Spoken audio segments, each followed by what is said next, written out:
মাজার ভাঙা একটা ফৌজদারি অপরাধ। দেশজুড়ে মাজার ভাঙা ও অগ্নিসংযোগে সরকার নীরব, অভিযোগ করেছেন ফরহাদ মজহার, যিনি একজন কবি এবং চিন্তক। ফরহাদ মজহার অভিযোগ করেছেন, দেশে একের পর এক মাজার ভাঙা ও অগ্নিসংযোগের ঘটনায় সরকার এখনও নীরব ভূমিকা পালন করছে।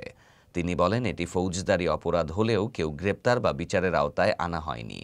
তিনি আরও উল্লেখ করেন, এক মৃত ব্যক্তির লাশ কবর থেকে তুলে পুড়িয়ে দেওয়ার ঘটনা শুধু মানবাধিকার লঙ্ঘন নয়, এটি আন্তর্জাতিক আইনেরও পরিপন্থী। ফরহাদ মজহার দাবি করেন, এসব ঘটনার মাধ্যমে আন্তর্জাতিক পরিসরে প্রধান উপদেষ্টা ডক্টর মুহাম্মদ ইউনূসের ভাবমূর্তিও ক্ষুণ্ণ হয়েছে। ফরহাদ মজহার বলেন, গণতন্ত্র তখনই টিকে থাকে যখন ধর্মীয় স্বাধীনতা নিশ্চিত হয়। তিনি সরকারকে সতর্ক করেছেন, সকলে নিজ নিজ ধর্ম পালনের অধিকার নিশ্চিত করতে হবে।